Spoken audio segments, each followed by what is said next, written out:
just pick up on Sam Stein's question. I mean, you heard Tom Ridge there saying it was an agency created to protect the American homeland from threats of terrorism in the months really after 9/11.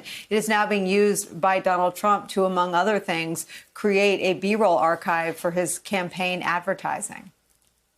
We have an authoritarian president out of control.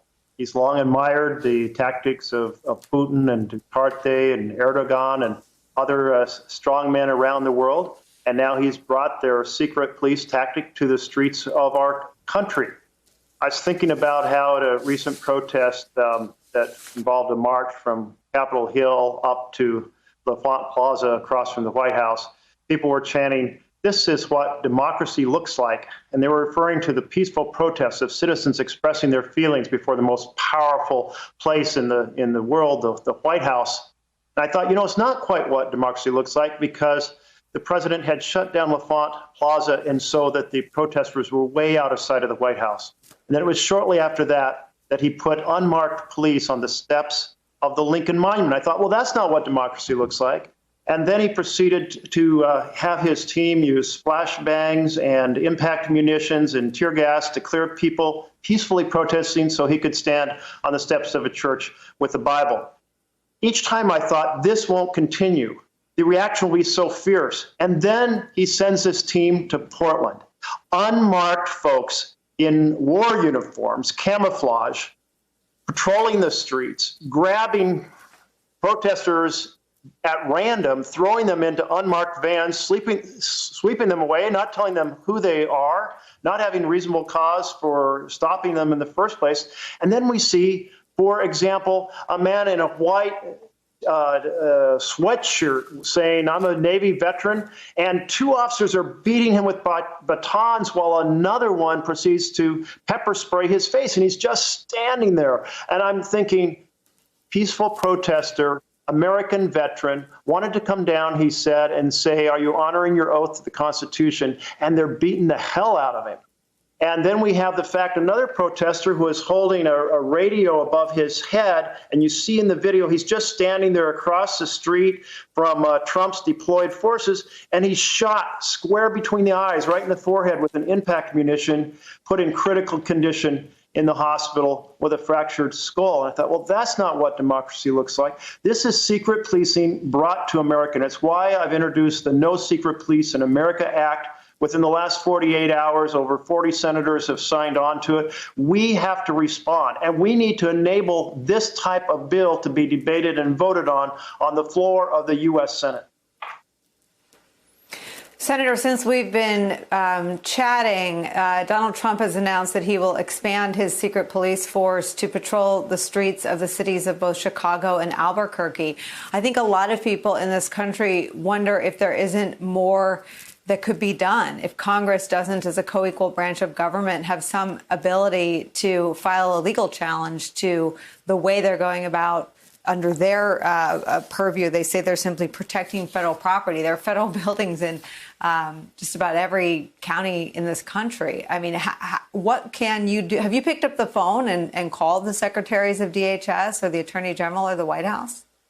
I have talked to leaders both at the Customs and Border Protection and at the U.S. Marshals, sent letters with a whole host of responses and inquiries in partnership with my colleagues from Oregon to the Homeland Security Secretary, to the U.S.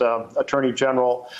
We have asked the IGs of both departments to investigate. But most importantly, when you ask what we can do, we can pass a law and say you can protect federal assets, but you have to stay within the perimeter or near perimeter of that asset. You want to put people across the streets or sweeping the streets or anything else, you can't do that. You would have to have an invitation from a mayor or a governor, and they'd have to be identified with where they come from. They'd have to be identified with a unique identifier. It's going to be held accountable. And you'd have to announce to America how many people are you sending from where and for what purpose.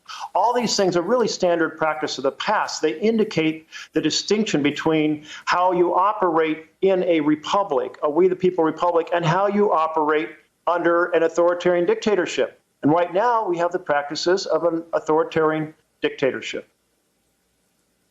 Senator, would you consider either working with your colleagues in the House, since that chamber is under Democratic control, or trying to initiate some sort of bipartisan effort to hold congressional hearings and try to do just that, talk about the law, bring before you the cabinet secretaries, I guess they're all acting at DHS, and try to query or push on what the parameters are? Because I think a lot of people fear that between now and November, this kind of behavior will only grow more brazen, not less. Absolutely. And the answer to your question is yes. And yes, I've talked to a number of my colleagues across the aisle in the last 2 days. Several of them have expressed a lot of support for no secret police in America. They do not like this overreach of the federal government. They do not like secrecy and the tactics, but they're also saying they're not ready to sign on to a bill because we're in the context of their nominee being the current president of the United States. I think we'd have their support in a vote, but then I tried to get the amendment considered last night. And the Republican leadership stood up and objected to consideration of it in the Senate floor. It is absolutely a failure of the Senate not to be able to have issues like this put before it. It means we don't only do express our opinion, but it means we aren't accountable before the public. I've reached out to the House. The House had already locked up the Defense Authorization Act. We're going to do everything possible to get into the next bill in the House and next bill in the Senate. We cannot be silent about this. And to your point, the president had announced just a few days ago, he said, well, I'm thinking about doing this in Philadelphia and Baltimore and New York and Chicago and Detroit and Oakland, all places with Democratic local officials. And it is a stage, it is a campaign stage. It is, I will create a riot or disturbance through egregious practices and then present myself as the person to resolve those riots. And so I've been putting it in those non-poetic terms, but I really appreciate Thomas Friedman calling it out today as a wag the dog strategy by the President of the United States. We have to talk about it. We have to stop it. It's just one extraordinary violation of not just the norms, but the whole vision of our Constitution and our rights to assemble and to protest and to speak.